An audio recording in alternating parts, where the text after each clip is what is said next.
A very good afternoon and welcome to Nedbank Business Watch. Thank you for tuning in. It's the 2nd of April and the first episode of Nedbank Business Watch this month. Thank you for tuning in. My name is Lungilele Makakwela. Do watch us on our YouTube page. It's Eswatini TV. We are on DSTV as well, channel 286. I'm with my co-host, Umgoni Shumnabili.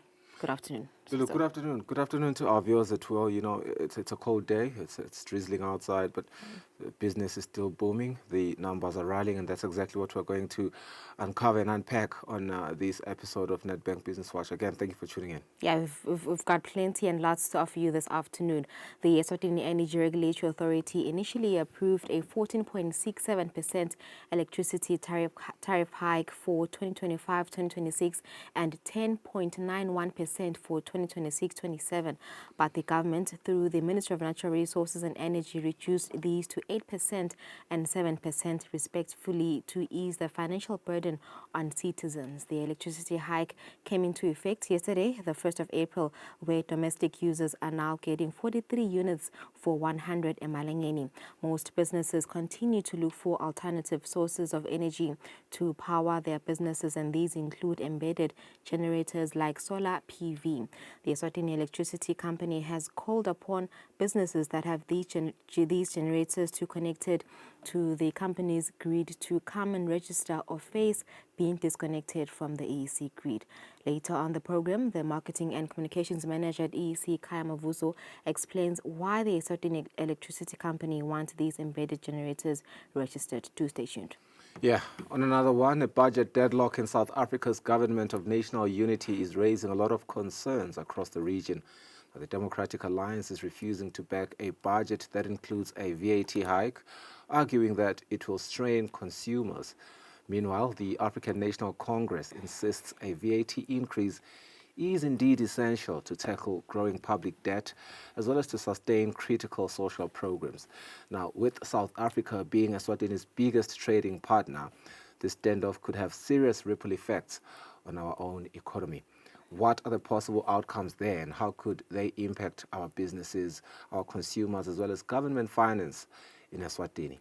Economist Sanela Spia joins us to unpack the economic stakes that are at play on the program. Yeah, for now, let's go to our first story. This is a Nedbank Business Watch. Digital helps you make cross-border payments. Human gives you global specialists. Digital allows you to apply for a loan anytime, anywhere. Human connects you to credit experts. Digital puts you in control of your money, while Human connects you to wealth advisors. Digital allows you to freeze, unfreeze, cancel, and reorder your card. Human gives you that personal touch. Digital when you want it. Human when you need it. Get the complete private banking experience with Nedbank Private Clients.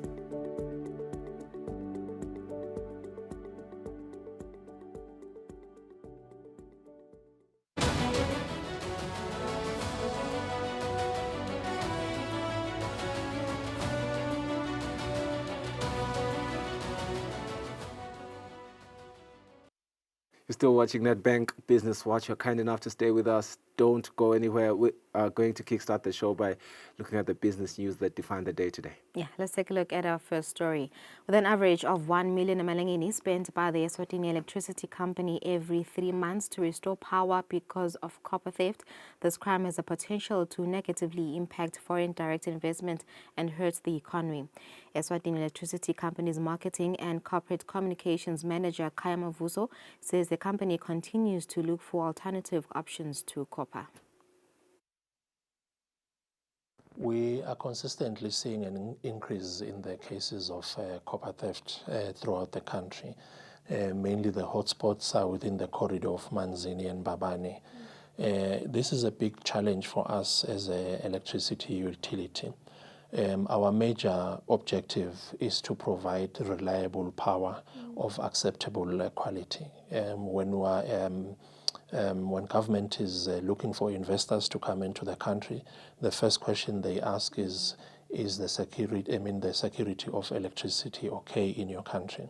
And we always boast of that. However, with the increase in the cases of copper theft, we see that being compromised. Since the beginning of the year, we've had a number of reported incidents within those corridors and countrywide.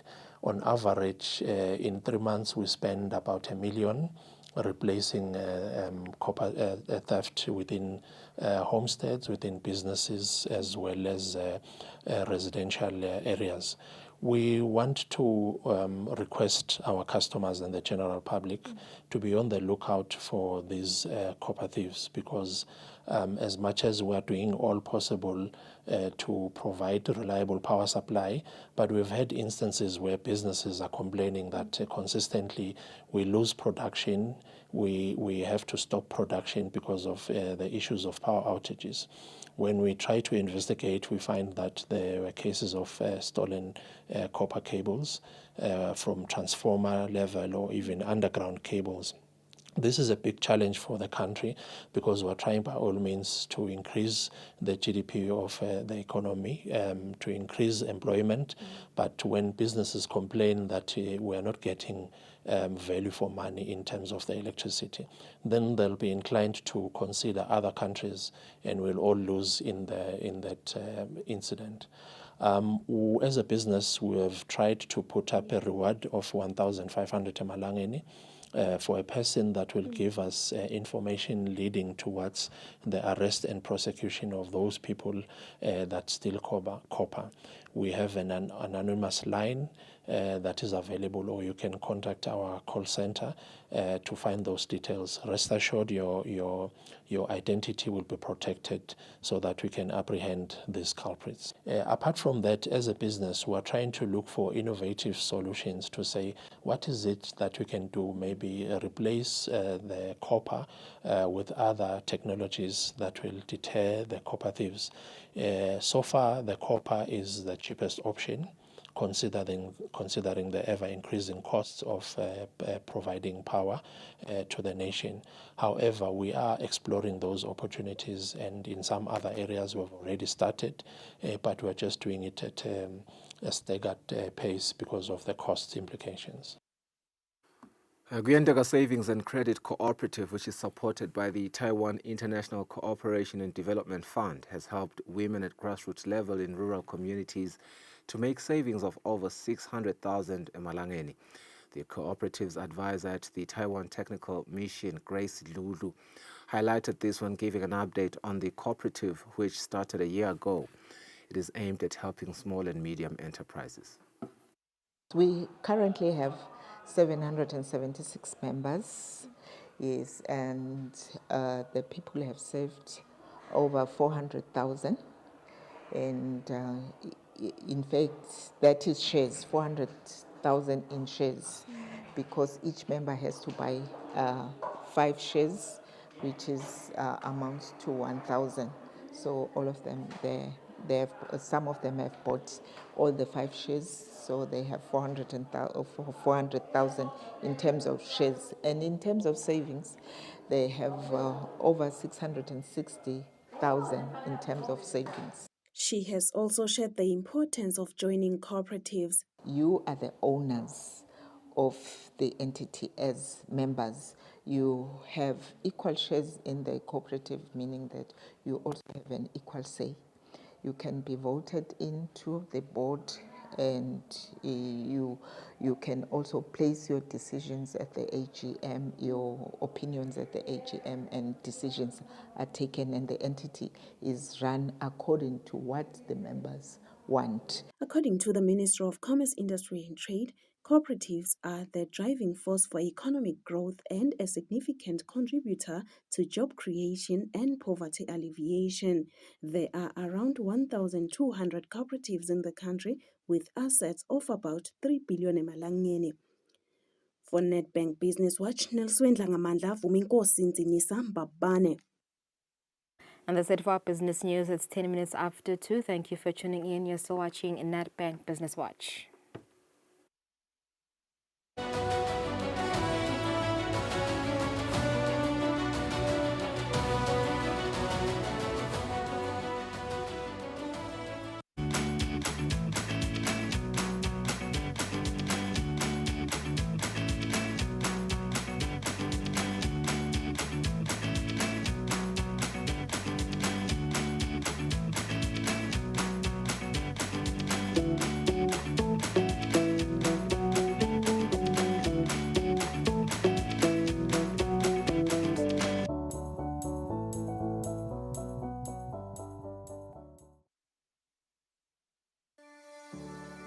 Eswatini TV has signed a code of conduct that is enforced by the Eswatini Communications Commission. We are committed to reporting news that is accurate, comment that is fair, and programming that does not amount to hate speech or the description of gratuitous violence or explicit sex. For any complaints of our programming, please contact us on 2411-9600 or email info@eswatinitv.co.sz. You can also contact the Eswatini Communications Commission on 2406-7000 or write a letter to ECCOM on PO Box 7811 Mbabane. Email address is info@ecom.org.sz.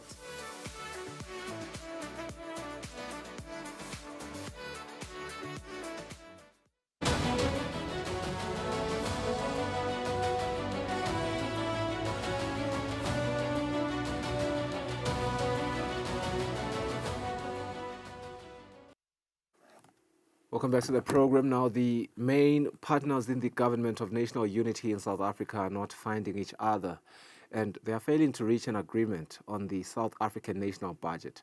Now, the Democratic Alliance refuses to endorse the budget if it comes with a VAT increase, while pushing for a growth budget which will not have adverse effects on the consumer.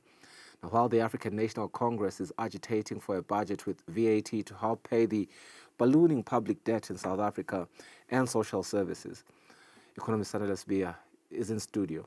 He's going to help us look at the economic, or rather deadlock for Eswatini and the region, given South Africa's dominance in the region. Good afternoon, Sanele. Welcome to the program. A lot of ground to uncover here. I hope we have enough time. Hopefully. Good afternoon, Mr. Ngumalo. A lot to understand. I think what is obvious is that the relationship that we have with the South African government is known, and the effects always hit us immediately. So maybe let's start by understanding the bigger picture here.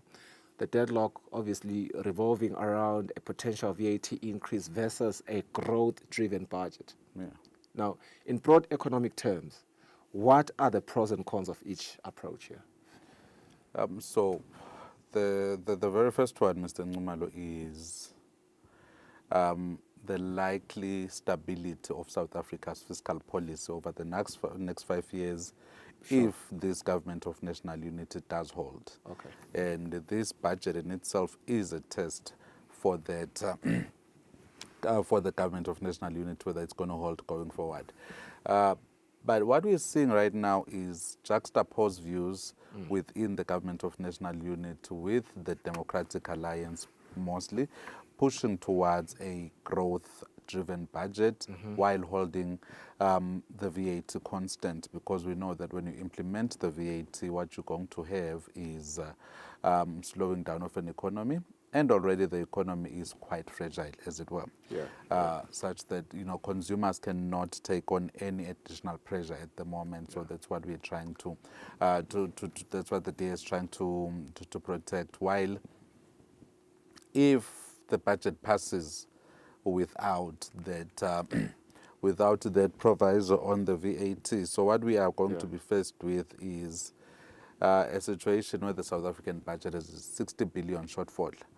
And that in itself would create a situation where investors will not look at South Africa favorably, because instead of trying to tighten the deficit, what this would essentially do is it will increase the deficit, and it might cause South Africa not to be viewed favorably by rating agencies, and that would make the cost of borrowing very high for South Africa. Yet they're already dealing with around 75% debt to GDP ratio, which is already high, and they are slowly and surely heading for debt overhang. And if South Africa goes into overhang, we know that our growth in Eswatini and overall the region is linked directly to South Africa's economic performance because of the amount of exports and imports that are coming in and out from South Africa into the smaller countries within SACU. So I think now that's what we are particularly worried about in terms of which trajectory will this take and what would it mean for South Africa overall. But if it does go ahead with the budget, with the VAT increase, then we do expect that to cover for that shortfall in the deficit and then begin, narrowing that deficit that South Africa has and, pay for these other activities and likely drive economic growth. But it's quite difficult to understand how that would drive growth because you would slow demand within the economy, and once demand slows, that would overall slow the economy. Yeah, I mean, you highlight the very high debt to GDP ratio, which is just one amongst many other economic challenges that they are currently facing right now. Yeah. The sluggish growth is also there. High rate of unemployment. I mean, that is pretty much the story in Africa right now. One wonders how crucial then this budget decision is to its economic stability. But perhaps I think that's something that you've already answered. I want us to look at the relationship that we have with South Africa. Obviously, we are there. They are our largest trading partner. Yeah. Our economy is very deeply intertwined with theirs. How might this budget then affect Eswatini's economic outlook in the short term and the long term? So there's two things to look at. What already is being talked about. This budget will have direct implications on our fiscal policy. Sure. In the sense that we've had the finance minister, stating that he would have to follow suit. If VAT increase is passed in South Africa, then Eswatini would have to follow because of the regional bloc, the regional bloc arrangements under SACU, more especially. So that is the first one that would have that direct impact, and it would in a way also result in the economy of Eswatini slowing a bit if we do not adjust wages and real incomes congruently, because that would take away from what consumers and what businesses could potentially be gaining from the economy. So that's the direct impact. And then you're going to have... So, sorry, that impact is both on the export point of view and the import point of view. Okay. Yes. And then you are going to have the indirect effects. If South Africa deadlocks, they are not going to have a budget to drive growth and increase demand. So essentially, their economy will continue staying in that stagnating low growth rate. And if South Africa's economy is not growing very well, that's the main source of demand for Eswatini's exports. So if that growth is diminished in the South African side, then that means we're not going to sell as much, and then our economy will also slow down as well. So what is the ideal situation here? Is it the ANC's push for a VAT increase, or, I mean, the passing of this DA really ambition here of a growth budget gaining traction, of course, for South Africa? And if indeed it does gain traction in South Africa, what are the possible opportunities for us? And maybe let's say the risks thereof. All right. So when it comes to what the appropriate or optimal policy path is, I do believe that for me, given the state of the economy right now, given the fact that prices are overheating, and as much as inflation may be slowing down, really you don't want to overburden the consumer. But in an ideal world where that was not available, I would argue for that, to say no, to pay off the debt, you need to raise more revenue. But then the question becomes, which is now the Democratic Alliance's view, how do you increase taxes? How do you increase the revenue? Basically, let's not talk of the taxes, talk of the revenue going into the government coffers. Through growth. If you grow the economy, it creates jobs. You are widening your tax base. You get people to work. You are widening your tax base. You don't necessarily have to tax the ones that are already being taxed. But if you drive a growth budget and widen the tax base, again, you will improve in terms of your ability to pay your debts. But the ideal scenario for me would be one where they meet halfway.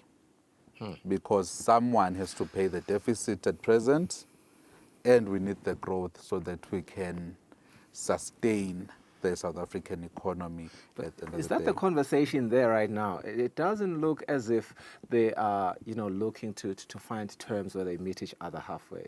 It looks like it's either this or that right now. Yeah, it's either this or that, and we're seeing the ANC trying to galvanize other partners within Parliament and within the GNU in itself. So we're seeing that most likely the kingmaker in this case might actually be Action SA. Yeah.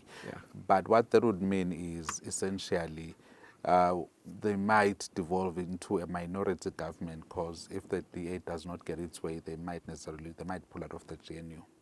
And that brings more uncertainty into the economy. Yeah, very much so. So given this situation of either this or that, what is the optimal solution, the optimal approach for the Kingdom of Eswatini? So for Eswatini, it's an issue of being cautious and looking forward.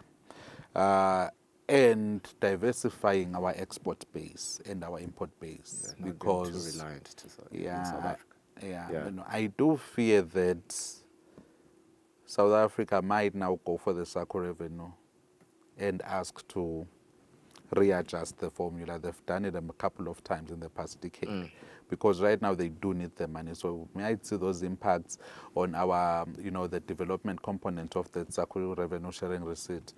So right now what Eswatini needs to do is to be a bit preemptive, exploit and explore your COMESA free trade areas, broader SADC free trade areas, and the Africa Continental, the AfCFTA. So that's what we need to do as a country, really push for an export-driven economy that is not highly reliant on South Africa.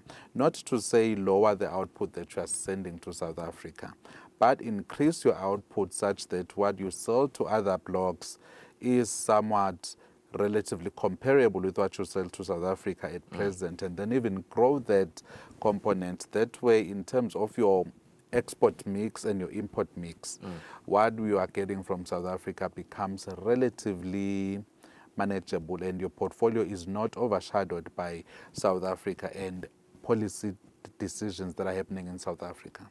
Absolutely. Sanele, thank you so much for your insights. And I suppose it is, again, extending a responsibility for us to be proactive here and really watch this with a keen eye. And I suppose that puts a responsibility on our policymakers as well to start preparing, looking at reviewing some of their policies, some of, their recommendations going forward. This has been Sanele Sbia giving us his insights, reacting to the deadlock that is happening in South Africa. Let's go for a net break. Stop here.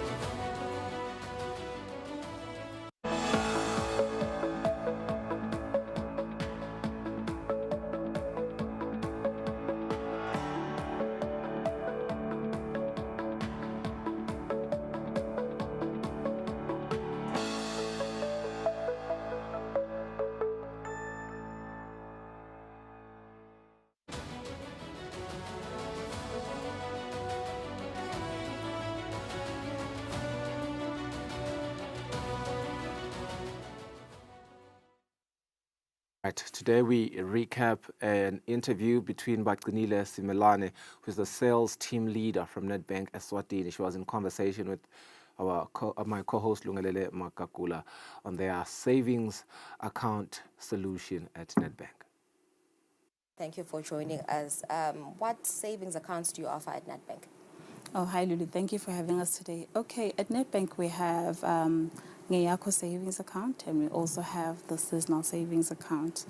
These accounts assist low income and earners to be able to save, because what we're trying to do is we're trying to cultivate the culture of saving in Eswatini, because you find that a lot of clients find themselves in a tight position whereby they're not able to cater for certain emergencies because they have no savings. So basically these accounts are just to assist, give the clients that platform that they can actually save their funds for rainy days and so forth. Okay, so what are the features of these savings accounts. I'm quite interested. You did mention, Guti, you have the Ngeyako savings account. Yes, we do. Who gets to benefit from that account? Okay, basically anyone who is able to raise an income or receives a salary that is maximum 2,999 emalangeni. So you are able to actually go in and open this account. Okay, so we have your vendors, you have your online business owners. Yes. Do they need to, because I know that when you open an account, you need to have a proof of salary or proof of income of some sort. What do they provide? Okay, you can come and open the account with your ID, and then we will take your proof of income as a declaration that you will make when you explain it to us what it is that you do for a living and how much your income ranges, and then you're able to open the account. So you basically come into the bank with your ID and we're able to assist you.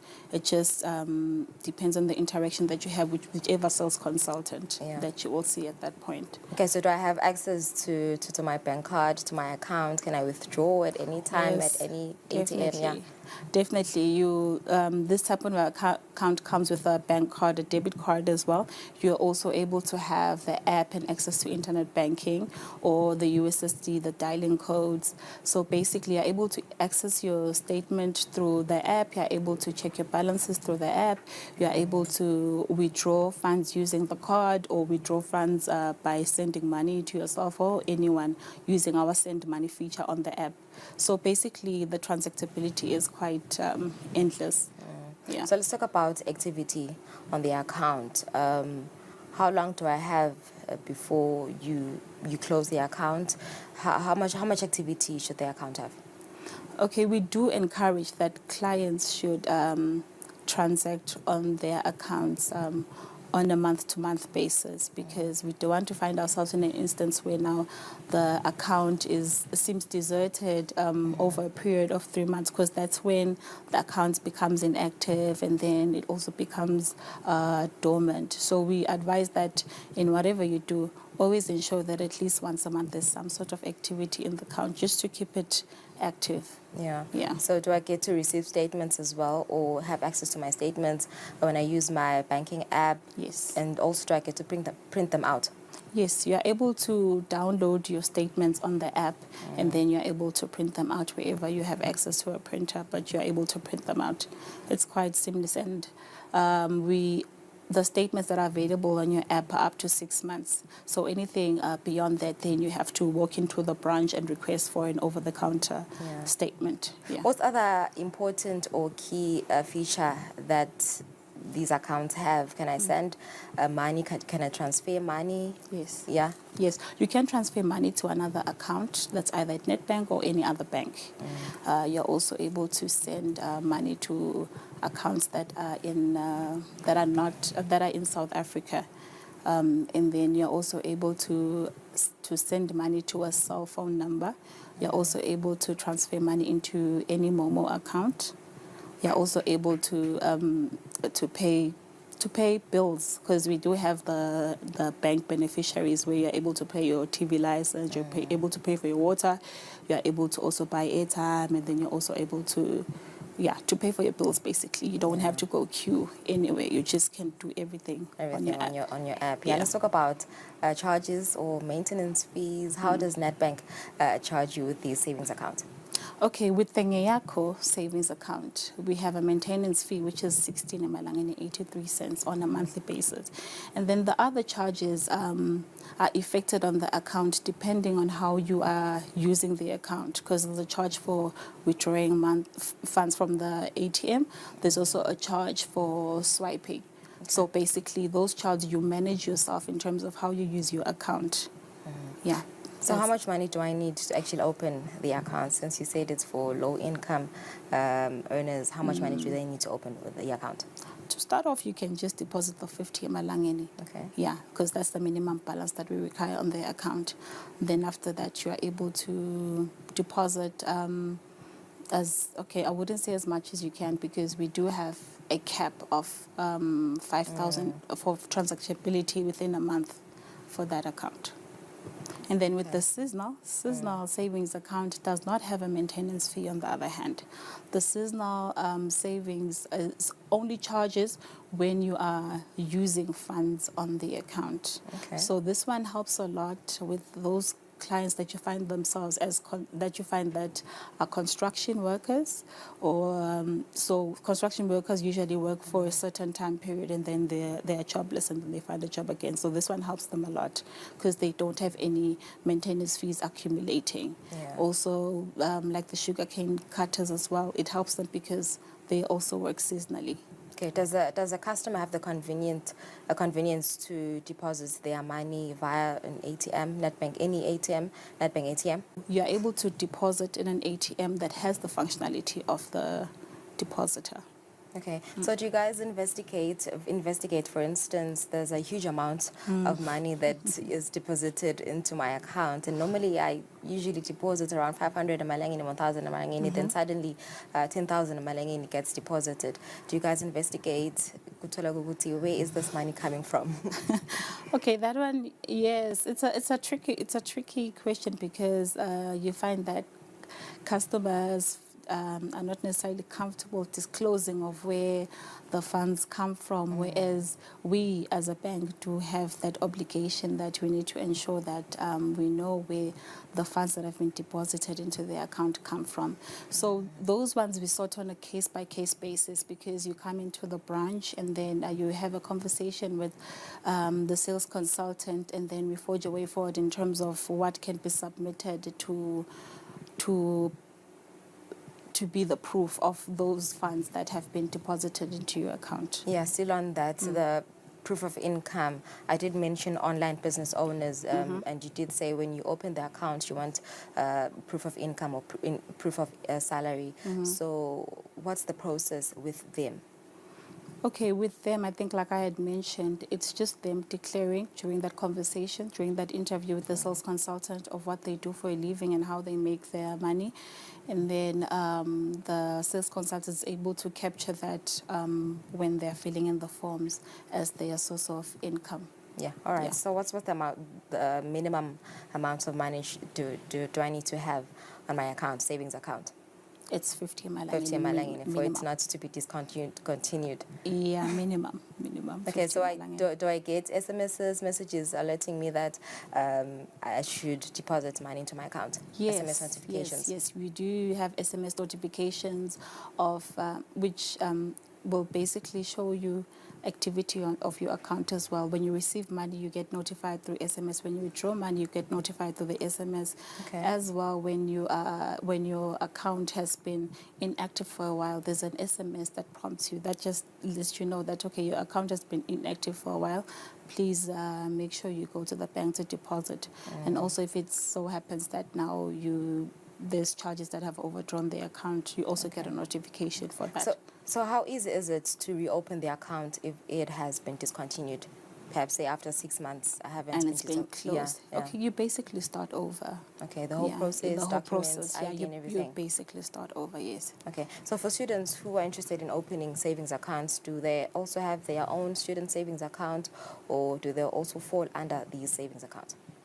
Okay, with the students, we usually encourage them to open a Just Save account, which is a one-day notice account, which is cardless.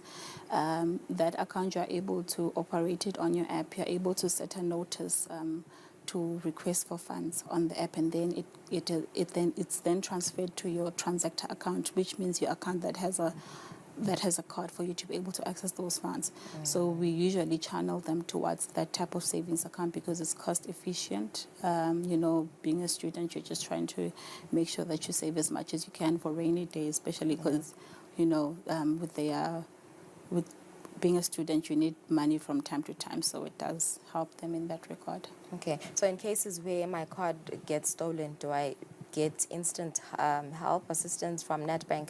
What do I do? Okay, the first thing you can do is that you can get onto your app and just go to your card's screen and freeze the card so that there's no transactions that can go through. Okay. And then, okay, you can go through. Yeah, so I wanted to ask for your clients or customers that are not tech savvy, do you take them through the app the Nedbank app? Yes, we do our best to ensure that when you leave the bank, you leave with the knowledge of the basic functionalities of the app. So we do try to take them through. This is the screen for managing your cards. This is the screen for checking your statements. This is how you pay for your bills, and this is how you buy your prepaid electricity and airtime as well. Okay. Yeah. So more information, where can they reach you? Social media, if they want more information on the savings account. Okay, our social media platforms, we are on Facebook as Nedbank Eswatini. We're also on LinkedIn as Nedbank Eswatini, and on X as well as Nedbank Eswatini.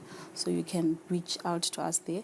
You can also visit our website at www.nedbank.co.za.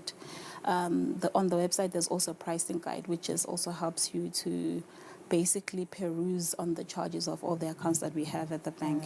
And then you can also reach us on our help desk email, which is helpdesk@nedbank.co.za.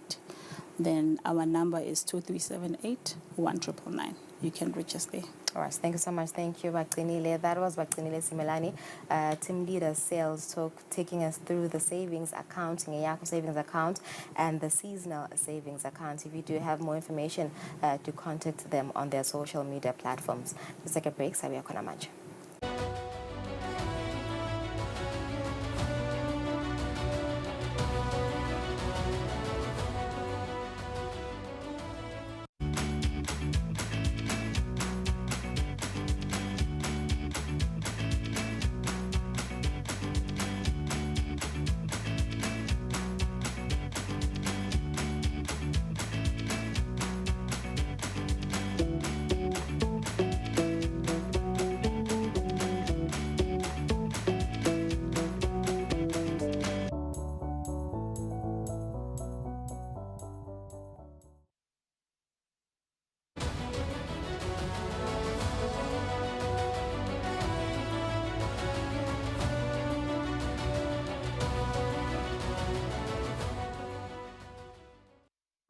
Welcome back. You're still tuned into Nedbank Business Watch. Let's continue the program. Following the electricity hike, which came into effect yesterday, the 1st of April, where domestic users are now getting 43 units for 100 malangeni, most businesses continue to look for alternative sources of energy to power their businesses, and this includes embedded generators like solar PV. The Eswatini Electricity Company has called upon businesses that have these generators connected to the company's grid to come and register or face being disconnected from the EEC grid. Exactly why does the Eswatini Electricity Company want these embedded generators registered? Find out in the next interview, where business journalist Nilsiwe Ndlamandla talks to the marketing and corporate communications manager Kaya Mavuso. Mr. Mavuso, welcome to Nedbank Business Watch. The electricity hike came into effect yesterday. So what came into my mind is that people will now want to look for alternative solutions, and that includes solar PVs. So I wanted to find out from you, I know that there's a project that you're doing where you're calling upon people, or businesses rather, to come and register if they have embedded generators. Can you firstly explain to us what are the embedded generators? The energy regulator gave us a framework to work with regards to small-scale embedded generators. We started off with a pilot a year or two ago, where we identified certain installations from businesses with an average capacity of 1 megawatt hours. So the idea is that if you have solar panels that are connected to the EEC grid, is it possible that with the excess from what you are using for whatever purpose in your business, is it possible to include it into the EEC grid? So that's how the small-scale embedded generators program started. So with the regulators' framework, we then decided to roll out the program, which is why we came out to the public to say anyone that has a solar plant that is connected onto the EEC grid, they should register with EEC. And we have been receiving a lot of feedback from that one. Since we started, we had a deadline of December 2024. After that deadline, we extended, which is still open even today. If you have an embedded generator, you can register with EEC. It's free of charge. There are no costs involved in the registration purpose. Why should people register these embedded generators? The main reason why we are requesting for small-scale embedded generators to register, it's because, one, it's a regulatory requirement that is connected to the Electricity Act of 2007. Anything that is connected into the EEC grid has to be registered. Apart from the regulatory requirement, it is also looking at quality issues. There are standards on the electricity grid that need to be followed. So if you put anything onto the EEC grid, we need to be informed so that we advise you on the quality and standard requirements. The third and most important reason why we are requesting for small-scale embedded generators to register is because of safety concerns.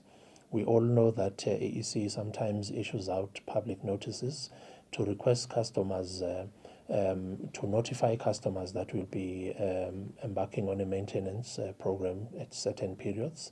So if you have a small-scale embedded generator which feeds onto the network, we will assume that we have isolated electricity, only to find that there is electricity flowing that will then pose a danger to EEC staff as well as the environment in which we are working in.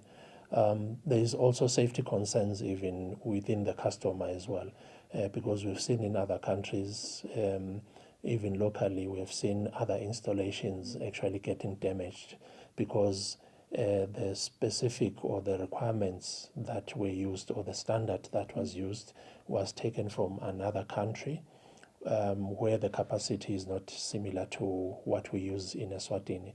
So there is a need for that alignment so that you also protect your solar embedded generator from possible damage and possible fire as well. You speak of the different requirements. What are some of the requirements, if you may highlight to the viewer so that they understand fully why they should come forward? I'll give an example. The voltage that we use in Eswatini is different from a voltage that is used in other countries. For those that travel abroad, they will see that we use 220 to 230 volts, but in other countries you'll find that it's a bit less. So that counts even on the capacity of our transmission and distribution lines differs from other countries. So those are some of the requirements that you need to be aware on. So we have a detailed requirement list on our website that you can download for free and you can use that for your installation. How many businesses have come forward, Mr. Mavuso, to register their embedded generators? We have received about 100 installations countrywide for small-scale embedded generators. And the comforting part of that is that we have a capacity of 25 megawatt hours from that registration. If you see that our Eswatini hydropower station has a capacity of 20 megawatts, you can see the magnitude of the potential for small-scale embedded generators in the country. You mentioned that there are increasing costs of electricity imports. We all know that we import most of our electricity and generate a portion of about 30% of it. With the small-scale embedded generators, we are looking at a future where customers can put their supply onto the EEC grid. In that way, it will mean that there is a possibility that we can have 25 megawatts within an hour. That will help us reduce the import costs from our neighboring countries. So it's a positive project that we are working on, and we do encourage those that have got small-scale embedded generators to continue to register. You said the deadline was last year and it has been extended. What will happen to those businesses who will still fail to register even after this extension? The registration for small-scale embedded generators is still open even today. Originally, we had set a cutoff of December 2024. However, because of the response from business, from public, we have extended it, and we haven't closed as yet. The critical issue is that if you do not register your small-scale embedded generator, the biggest problem that you are going to have is the safety concerns that I've mentioned. However, when the deadline comes and you haven't registered, you'll simply be disconnected from the EEC grid for the protection of EEC employees as well as your property protection. There will be penalties in due course in the event customers or businesses do not register on the small-scale embedded generators. There is now a misconception that EEC now wants to regulate the solar panels that we have at home. Is this true? I am happy that we are having this opportunity to clarify the difference between an off-grid solution and the small-scale embedded generators. There's a difference. What we're talking about is an electricity system that is embedded or connected to the EEC grid. It's totally different from an off-grid solution. An off-grid solution is basically the solar panels that you have installed in your house just to power your geyser. So you're harvesting the sun into the solar panels for you simply to power your geyser. It's not connected in any way to the EEC distribution board or the EEC grid. If you power your outdoor solar lights with your power solution, that is not what we're looking for. What we're looking for is this mainly, it's on average 1 megawatt hours and above, that will be connected into the EEC grid. So often, let's assume that you are having a plant, a business plant where you do production. During the day, you harvest the sunlight to power your plant, and maybe in the afternoon when you do not need that power, then you put it onto the EEC grid. That's the difference, because you are using both your solar system plus using the EEC grid interchangeably. That is what we are trying to register. The registration also has a benefit for the country. Look, we're all concerned about the energy security in the region, and government is leading on the talks to say, what is the master plan? Where are we looking forward to? If we have the database to say how many people own small-scale embedded generators, it will add on the Eswatini energy mix to say this is the capacity that is available. So it will even help government to say, planning ahead, how much electricity do we need by 2030? How much electricity do we need by 2050? So that's one of the advantages of the small-scale embedded generator program. In as much as I understand that this is meant to boost the country's generation of electricity, but at some point now EEC says those who have registered should maybe pay a certain amount. This process is free. The registration is free.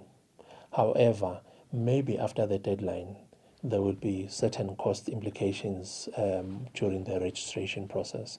However, we invite and encourage customers to register while the process is free.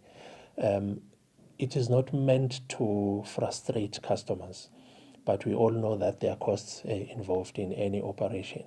Let's make use of this free opportunity to register because we never know, maybe in due course you'll be required to put up a certain registration fee for that small-scale embedded generator. But as it is, it's free. And the emphasis is that if you are using your solar panels to power your geyser directly or to power your outdoor lights, that's not required as a registration, and there is no payment that you'll be required to do that.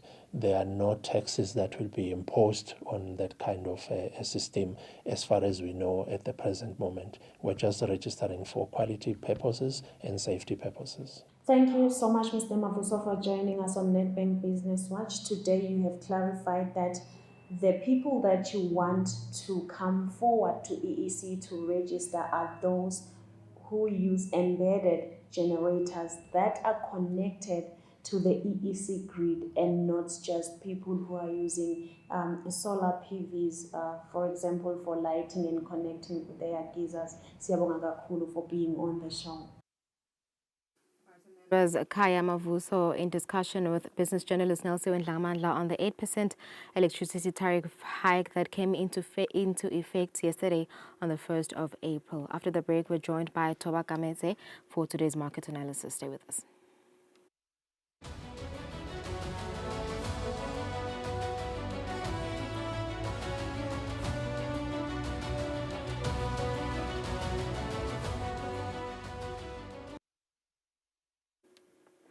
Welcome back. This is Nedbank Business Watch. Thank you for staying with us. We now take a look at today's market analysis with Nedbank's Toba Kameze. Very good afternoon, Toba. Thank you for coming through. So, yeah, let's take a look at markets today. What is happening?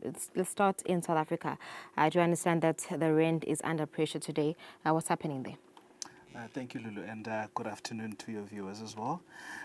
So today we have the parliamentary vote on the fiscal framework, so that is part of the budget process in South Africa. Okay. And so far, what we've been seeing in the media and statements that are coming out from the parties that are involved is that they haven't reached consensus in terms of the contents of the budget.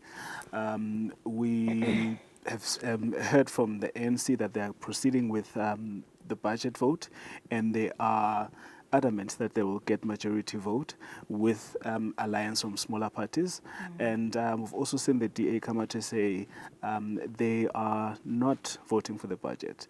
So they are not part of or not agreeing with what the ANC has put forward on the table. So what then this does is that it weighs on the rand and the South African economy, because it speaks to cracks now in the GNU. And markets are sort of pro the GNU, especially pro the DA. So if then there is cracks and talks of divorce, if I can use that word in this instance, between members of the GNU and the two main parties, then that creates that sort of uncertainty that we are seeing, and thus weighing heavily on the rand. As you've seen on the screen, it's read across all the major currencies, the dollar, the euro, and the pound. Yeah. So just before we get into what's happening in the US, which party are the markets favoring in South Africa? So it's the DA. Markets are lean more towards the DA. Okay. So with this friction between the DA and the ANC, then it sort of then creates the uncertainty that we're seeing. All right. So another one that we're anticipating today is a press conference by the President, Donald Trump, today. What can we expect from Donald Trump today? Yeah, so global markets are also, waiting with bated breath to hear what President Trump is going to say this evening in his address. It has been weeks of tariff talks and trade war. So markets are just waiting for clarity to hear what exactly the contents of those policy changes are, what tariffs are being imposed or being introduced, and what countries or states are getting those tariffs as well.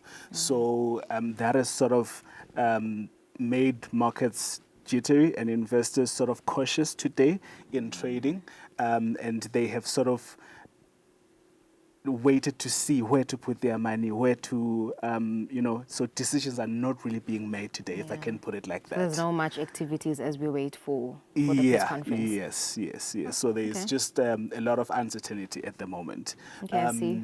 Yeah. It's green only. So that's our equities. They are green, but as I've said, it's this cautious trading. Today, the S&P 500 green, the FTSE is green, led by your Rolls-Royce, your Rentokil. Those are doing quite well today. And then the JSE All Share as well is also up. Due to, I think they had a good first 3 months of the year. I think yesterday the JSE All Share recorded a record high, or a 2-month rather record high. And the contributors to that were precious metal companies. As we've seen, prices of precious metals in the first quarter of the year going up. Yeah. Yeah. So just moving on to commodities before we end the segment, Toba. What's happening with gold? I saw that it reached a record high yesterday. What's happening today?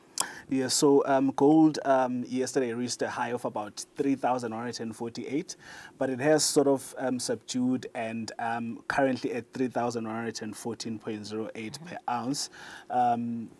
You know, as you can see, the drop is 0.05%, so very, very minimal. It goes back to the cautious trading that we're seeing in the global market today. But we do expect that gold is likely to even go higher than the levels that we've seen, as you know, gold is a safe haven option for investors.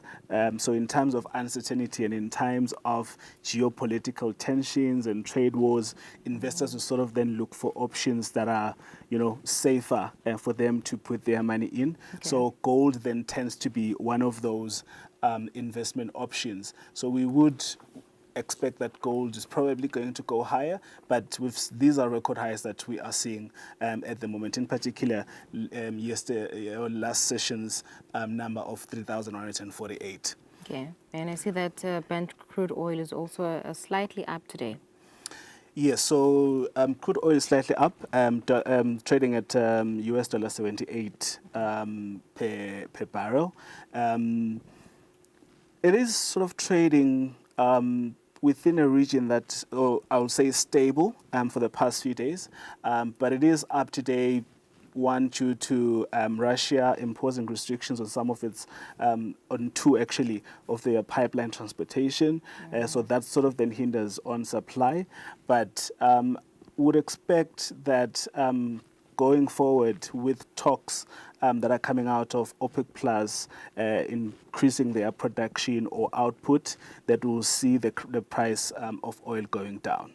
All right. Well, that's it. Thank you, Toba, for that analysis today. It is 2 minutes before 3 o'clock. We've come to the end of our program today. This was Nedbank Business Watch, the first episode this month. Thank you for tuning in. But do contact Nedbank Eswatini for more details on the savings account. Do visit their branches countrywide, and also contact them on their social media platforms.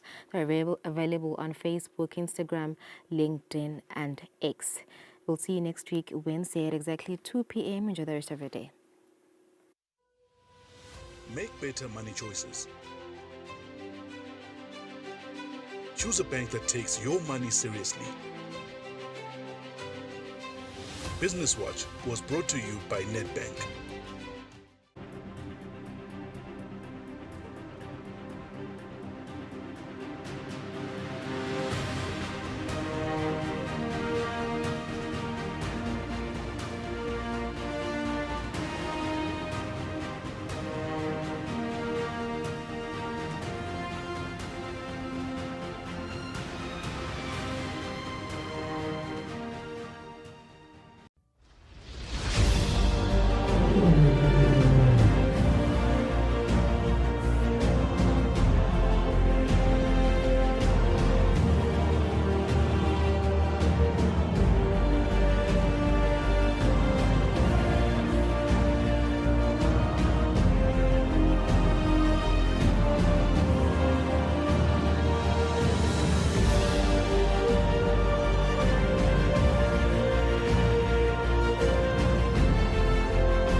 Behind a cloud that's white and fluffy lies a land completely puffy. It's a squishy, squashy, cuddly, snuggly, bouncy place to stay. Where we run and jump, tumble and bump in a cushiony kind of way. Cushion Kids. No water. Phew! Hot day. Grumps and Bubs are having a cool time though. Pillow peppers. Hope they grow. Oh, willy wummy, Gumpy. They're very hard to grow, you know, Bubs. They need sun and water and the right amount of quiet. Oh, quiet!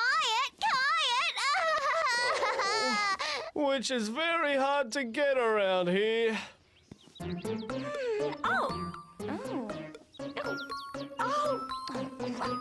Oh, yuck. Oh, Grumpy, your gardening is making a big mess. Shush, Polly, please. Oh, your hose is so ugly and no one will come to my cafe. Huh. Oh, it's my hose and I'll put it away when I'm good and ready. I know.